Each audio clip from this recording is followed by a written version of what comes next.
Initially, we learned about Shadow of the Erdtree from a screenshot reveal. FromSoft posted a single screenshot and said, "We are making the DLC." After that, we had to wait about a year until we received more news. As you know, this additional news came in the form of a gameplay trailer that was released on February 21st, 2024. Furthermore, on that same day, multiple publications released interviews with Miyazaki in which he answered questions and gave additional tidbits of information. One of these bits of information was about a unique leveling element that will only be present in the DLC. This is important because Miyazaki confirmed that there will be an additional and different way to level up our characters in Shadow of the Erdtree.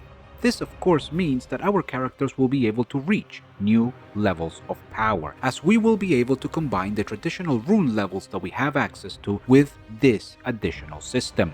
And so, we have to ask ourselves, what is this unique system that Miyazaki spoke of? How does it work? And most importantly, just how powerful can our characters get? My dear viewer, there's going to be a lot of discussion in this one, so prepare yourself and let's get started. Much like we do in all of my videos, we need to start from the beginning. We need to look for that spark that starts the fire of knowledge. In the interview published by Famitsu, Miyazaki was asked the following question: are there any new elements unique to the DLC? This is a simple question, but it has great repercussions. Miyazaki answered by assuring the interviewer that there is a unique leveling element in the DLC. He continues to say that we should think of the attack power system in Sekiro. Miyazaki explained that there is an objective with this system. He mentions that he wants to give players the freedom of being able to tackle challenges when they are ready. For example, if a player finds themselves too weak to face a specific boss, they can go explore other areas of the DLC in order to gain more strength, and then come back to eliminate their obstacle.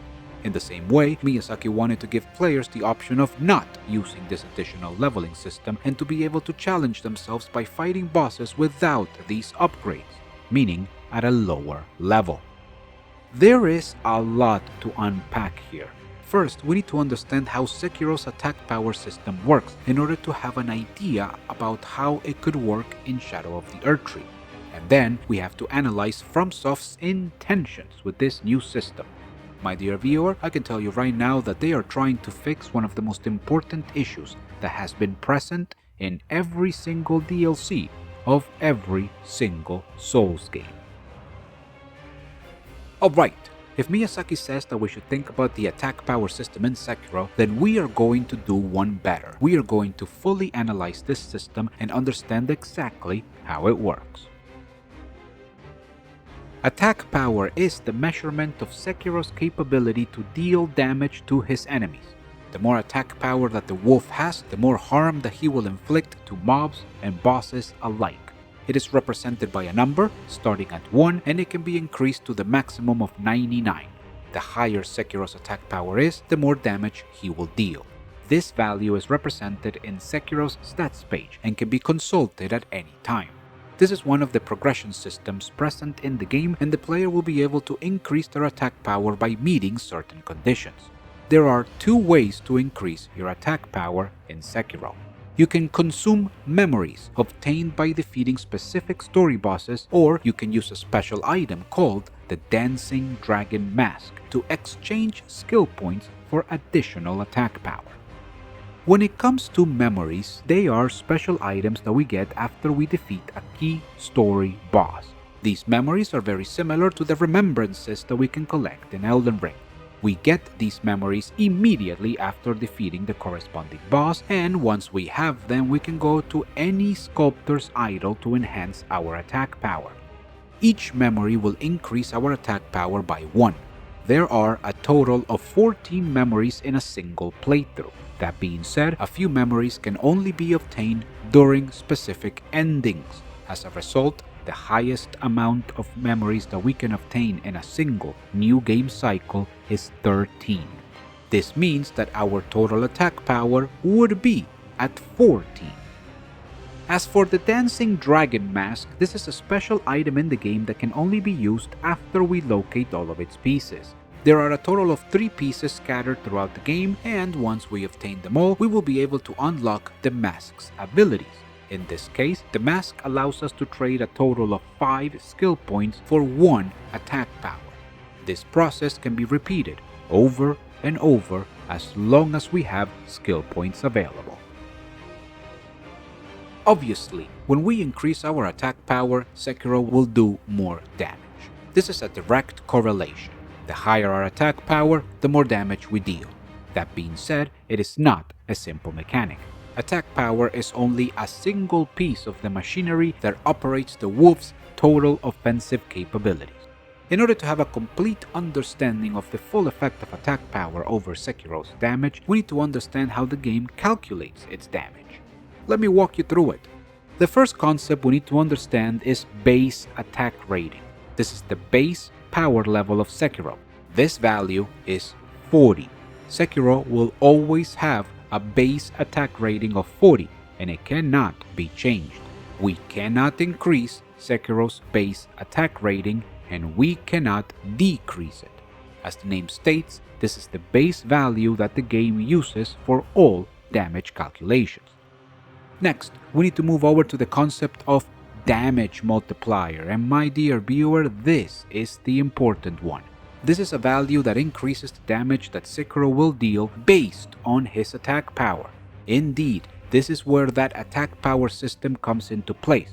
The way the damage multiplier works is with a series of conditional formulas. This means that there are multiple formulas that we can use, but we only pick one depending on what the conditions are. In this system, attack power is the condition, meaning that depending on the amount of attack power that we have, the game will use one formula or the other. These are the different conditions. If our attack power is less than 15, we use the first formula. If our attack power is more than 14 but less than 28, we use the second formula. If our attack power is more than 27 but less than 52, we use the third formula. And finally, if our attack power is 52 or more, we use the fourth formula. So, depending on our attack power, we will apply one of these formulas, and after we solve, we will get the damage multiplier that we need to use when we calculate damage. As you can see, this is where attack power comes into effect. A higher attack power will allow us to use a better damage multiplier formula, leading to a higher damage multiplier, which in turn will lead to more damage. Finally, the last concept we need to go over is motion values. Motion values are a predetermined characteristic that represents the force of an attack. Stronger attacks have higher motion values that lead to higher damage. In Sekiro, motion values are very easy. All R1s, regular, dash, and running, have a motion value of 2. The charged R1s have a motion value of 3, and the jump attacks have a motion value of 0.5. These values are fixed and cannot be changed. When we calculate damage, we apply the motion value corresponding to the attack that we decided to use. Now that we understand the pieces, let's put them together.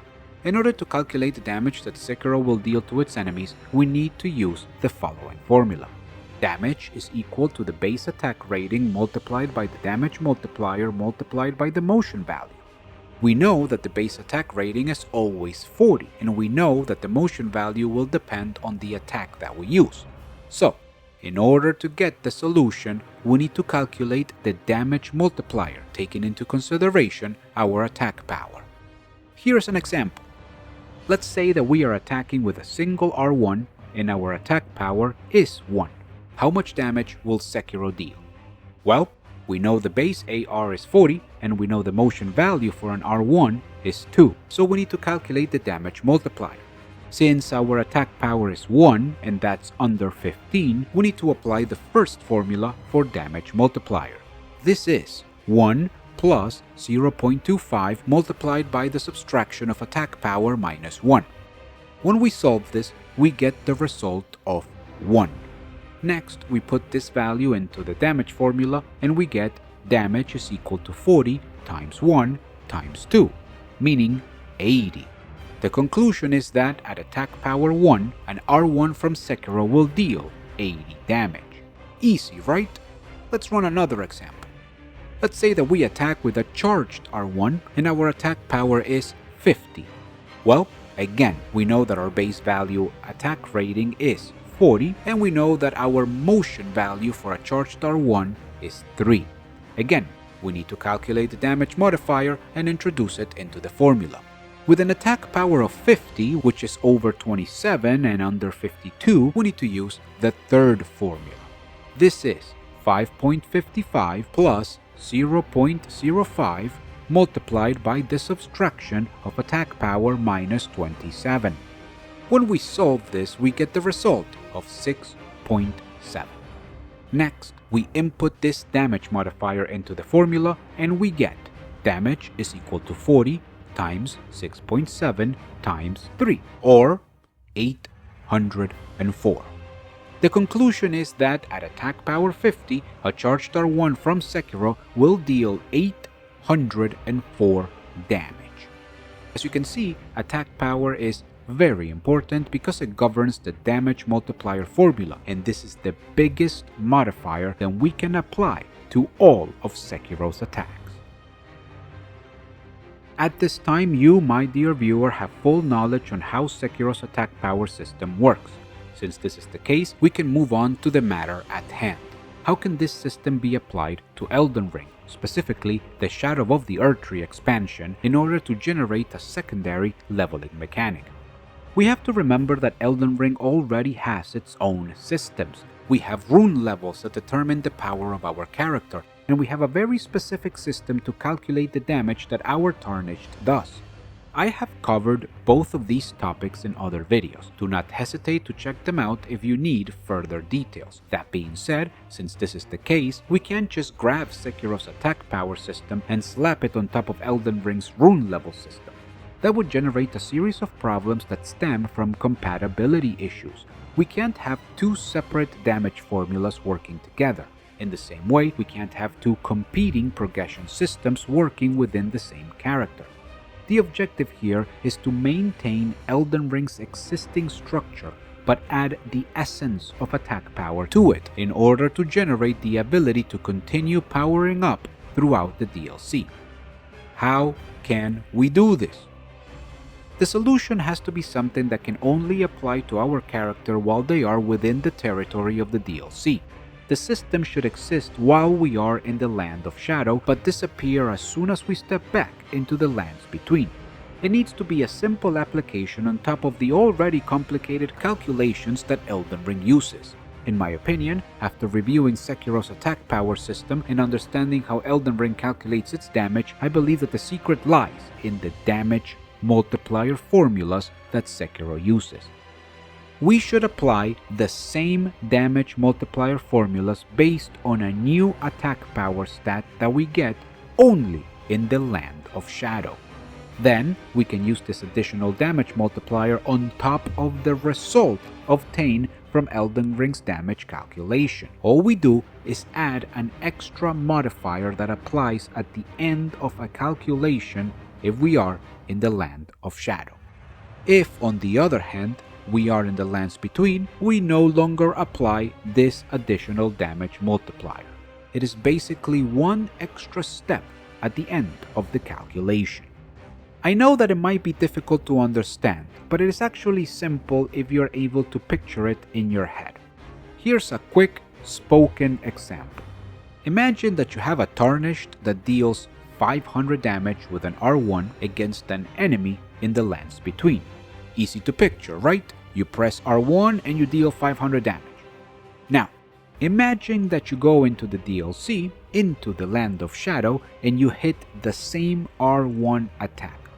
Since we have a brand new attack power system affecting us, we get an additional damage multiplier. For the sake of argument, let's say the multiplier is 1.2. Now, your R1 deals 600 damage.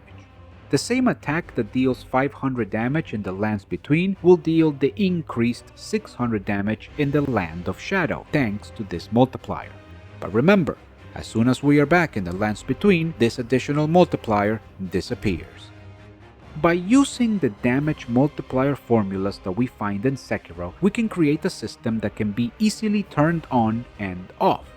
Are you in the Land of Shadow? Attack power on, apply extra damage multiplier. Are you in the lands between? Attack power off, do not apply the extra damage multiplier. Simple, effective, and fun, because dealing more damage is always fun. So, after all of this exposition, we understand that Miyazaki said there was going to be a unique leveling system in Shadow of the Erdtree. Furthermore, we understand that this system will be similar to the attack power system that FromSoft used in Sekiro. From this, we analyzed how this system works in Sekiro, and we speculated as to the possible way to apply it into Shadow of the Erdtree in a way that complements the other Elden Ring systems. After all of this, we only need to go over one last thing. Why? What reason could there be for FromSoft to add another system on top of the ones that we already have? This is a good question, and the answer follows one main objective: balance.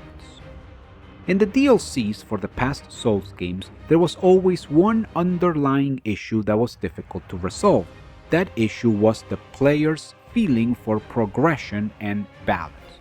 In the past Souls games, DLC would always be released about a year after the corresponding main game. Within that year, the game will be figured out and players will have their builds set up. Other players will have a single over-leveled character that they use for everything. Regardless of what type of player you are, the fact of the matter is that there is not much to do with the resources we receive from the DLCs. If you have a min-maxed build, then you don't really need to keep leveling up. And if you have an over-leveled character, then the DLC would probably give you just 2 or 3 more levels that, in all honesty, don't make much of a difference. There was no sense of progression in the DLC because our characters never got better as we played. Something similar happens with difficulty.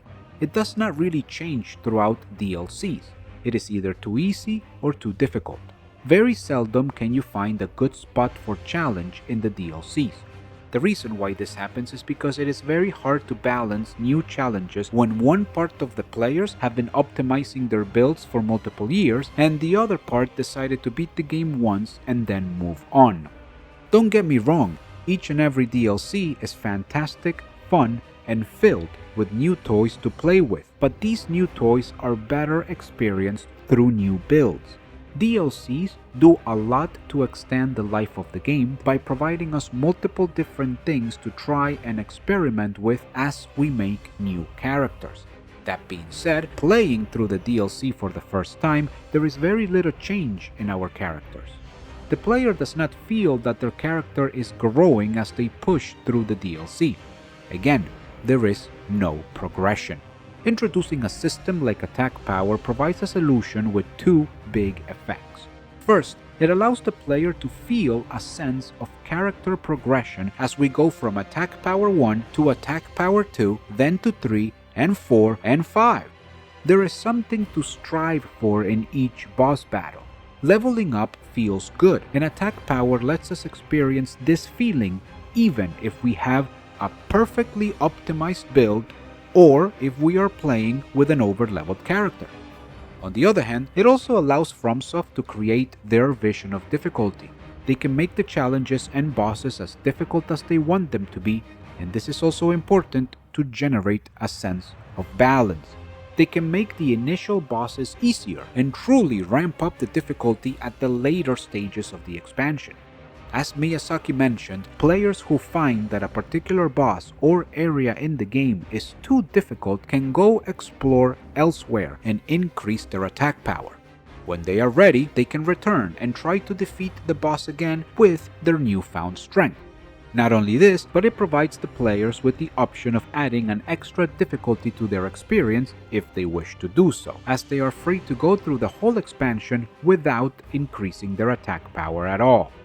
As you can see, adding a separate damage multiplier through attack power is a simple way to provide the player with a sense of progression, as well as give them options in regards to how strong or not they want to be when tackling the challenges that the Land of Shadow will present them.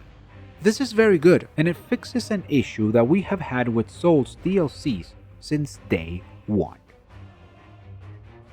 As the final note, I want to return to a concept that is very important. Part of this video is clear speculation. While the information that I provide about Sekiro's attack power system is 100% verified, its application into the Shadow of the Erdtree is not. In all honesty, I do not know how this system will be applied to Shadow of the Erdtree, but I believe that our estimation is a good starting point to understanding how this system can improve the quality of the DLC. As I always say, the reality of its release in June will show how things are done, and at that moment, we will pass judgment. For now, it is important to understand that FromSoft are attempting to make system changes that will increase the quality of Shadow of the Erdtree by allowing players to have the feeling of progression even if they are running a fully optimized character.